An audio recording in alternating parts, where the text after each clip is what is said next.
Monsieur, dame, bonjour. Le calcul des pensions alimentaires, c'est un sujet souvent délicat en situation de séparation ou de divorce.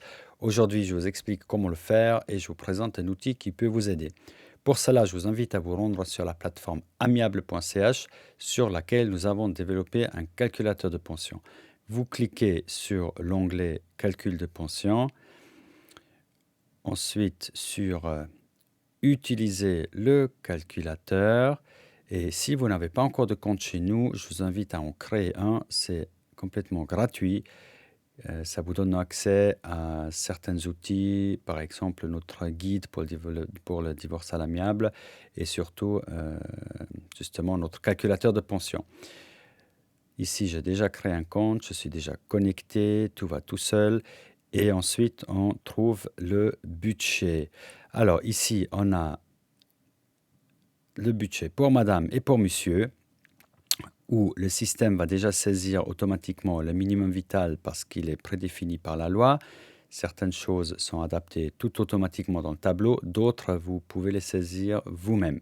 Typiquement, le loyer, l'assurance maladie de base, les frais d'acquisition du revenu, donc pour le transport et les repas, si vous mangez à l'extérieur à midi pour le travail, frais de lunettes et lentilles, frais médicaux, tout ce qui n'est pas couvert par l'assurance maladie, les frais de recherche d'emploi, si c'est votre cas, les frais de poste, par exemple, pour les timbres ou les frais pour constituer un dossier, les impôts, tout est toujours mensuel. Donc, si vous avez des factures annuelles, bien entendu, il faut les diviser par 12. Les frais de communication pour le téléphone, pour l'Internet, et les frais de formation où vous pouvez définir un forfait. Il y a une certaine souplesse pour définir ce qui vous semble juste. Ensuite, à tout moment, vous pouvez cliquer sur calculer, enregistrer. Là, le système va mettre à jour les données et il va vous calculer ensuite votre disponible ou manco si vous avez saisi le revenu, bien entendu. Donc, c'est le revenu net par mois. Il inclut les bonus et le 13e salaire, donc divisé par 12 ou par 13. Et ça vous donne ici, dans notre exemple, ça nous donne un manco de 635 francs pour madame et un disponible de 890 francs pour monsieur. Alors, maintenant, on va ajouter un enfant. On ajoute, par exemple, Thomas. On va indiquer sa date de naissance et la date de naissance aura un impact sur certains calculs, surtout s'il a plus ou moins de 10 ans. Je vous expliquerai ça tout à l'heure. On va saisir ici garde alternée 50-50. Ça aussi, ça aura un impact sur le tableau. Aujourd'hui, c'est d'office 50-50 si les deux parties sont d'accord selon la dernière jurisprudence. Et on ajoute Thomas, qui va déjà modifier un peu le tableau des parents. Le système fait ça automatiquement. Typiquement, le minimum vital, il va changer parce que chaque parent qui a la garde d'un enfant, le minimum vital est de 1350 et plus de 1200. Donc déjà, là, ça change. Ce qui change effectivement ensuite aussi les calculs. Et ici, il y a un montant de base mensuel. Maintenant, je suis sur le tableau de Thomas, de l'enfant. On peut ajouter des enfants si on veut. Et ici, donc, on a la répartition des coûts auprès de la mère ou auprès du père. Donc, c'est qui prend en charge ces coûts-là. Certaines choses sont automatiques. Par exemple, le montant de base mensuel qui est de 400 francs pour un enfant jusqu'à 10 ans. Et comme les deux parents la gardent, il y a 200 auprès de chacun. Si l'enfant a 10 ans ou plus, le montant est de 600 francs. Et donc, ici, ça serait de 300 et de 300 par parent. On a aussi la part au loyer, donc c'est 15%, c'est un montant qui est à peu près souple. Nous, on l'a défini ici à 15%, c'est la pratique des tribunaux, mais ce n'est pas fixe par la loi, on peut modifier. Donc ici, on a pris les 15%, ça nous donne 350 pour madame et 300 pour monsieur. Donc c'est un montant qui est déduit ici en haut. Je clique sur calculer et enregistrer pour mettre à jour les données. Et c'est un montant donc qui s'ajoute en bas pour l'enfant. C'est pour ça qu'ici en bas, vous avez vu les montants ici en modifié. Le manco de madame a diminué et le disponible monsieur a augmenté parce que le loyer devient moins cher, parce qu'on ajoute les enfants du loyer, les 15% auprès de l'enfant. Ça, on part du principe que c'est, puisqu'on a un enfant, on a une chambre de plus, donc un loyer plus élevé. Donc en fait, c'est un coût qui incombe à l'enfant et pas aux parents. Ensuite, on peut saisir l'assurance maladie. Ici, c'est une facture qu'on reçoit parce que la part au loyer ou le montant de base mensuel, le montant de base qui couvre le coiffeur, le cinéma et ce genre de choses, c'est pas une facture qu'on reçoit, c'est un montant qu'on a à prendre en charge mensuellement. Ici, on prend justement moitié-moitié parce que c'est une garde partagée. Si c'était une garde principale chez madame, par exemple, on aurait ici 400 francs chez madame et 0 chez monsieur. Même chose pour part au loyer, on n'aurait que les 15%, que les 350 chez madame et 0 ici chez monsieur. Ça, le système le fait automatiquement parce que c'est prédéfini par la loi. L'assurance maladie, si elle coûte 100 francs, ça dépend de comment les parents s'organisent. On peut dire, OK, c'est monsieur qui prend en charge la facture. Dans ce cas-là, on met chez monsieur. On peut aussi mettre 50-50 si on dit que c'est madame qui contribue à la moitié de la facture. Et on peut régulièrement calculer et enregistrer pour que le système se mette à jour. Et puis nous avons ensuite les activités extrascolaires, la musique, le sport. Là, on peut saisir un certain montant. On peut dire, OK, c'est 50 francs et puis c'est pris en charge par les deux. Les frais de garde, donc évidemment la crèche ou tout ce qui est structure parascolaire. Alors, là, les montants peuvent être très, très variables.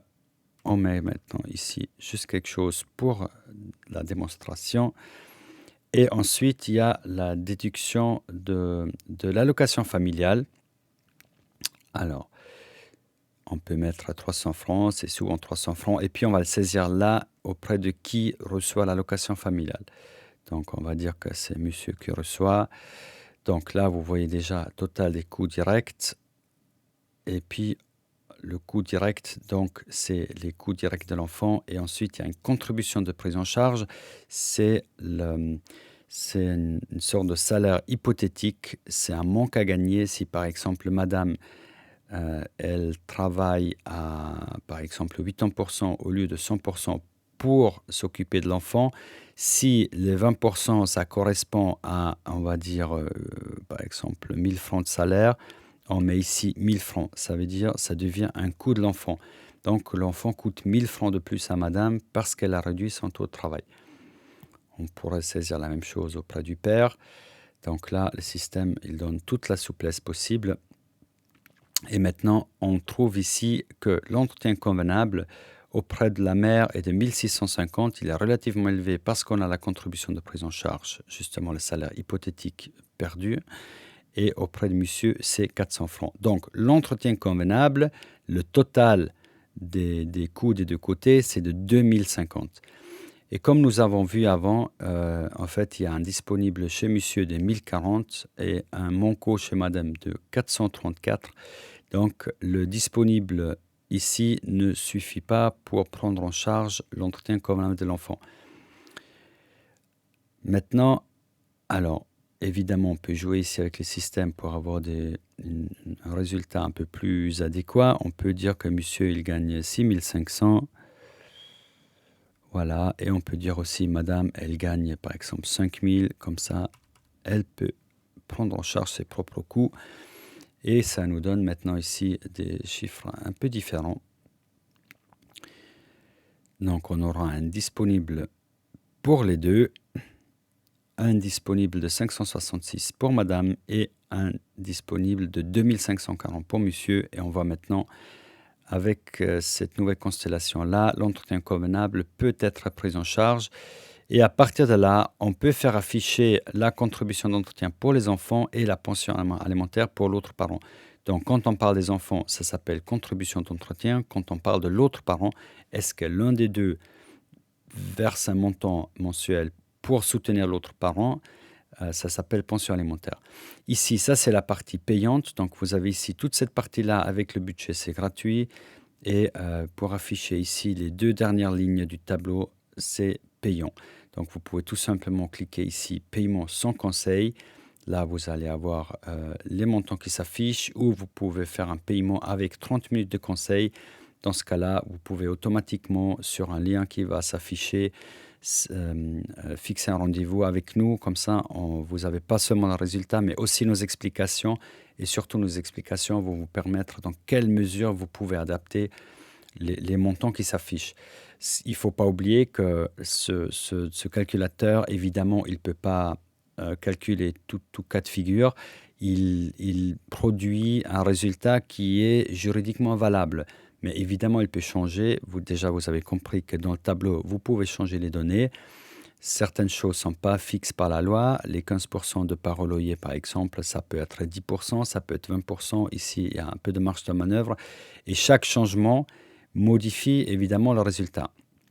Donc, l'avantage de faire à l'amiable comme nous, on a l'habitude de pratiquer, c'est que vous avez une certaine souplesse. Si vous laissez trancher un tribunal, il y a moins de souplesse parce qu'évidemment, vous déléguez votre pouvoir décisionnaire au juge. Et c'est le véritable avantage de le faire à l'amiable. Il y a une marge de manœuvre et une négociation possible. Donc, nous travaillons toujours dans l'idée de trouver la meilleure solution pour les deux. Et comme ça, nous pouvons profiter pleinement de cette marge de manœuvre que nous laisse la loi en cas d'accord à l'amiable. Donc voilà, ici maintenant, je peux vous expliquer ce que le système va faire. Donc, si vous avez un disponible de deux côtés, le système il applique ce qu'on appelle le clean break.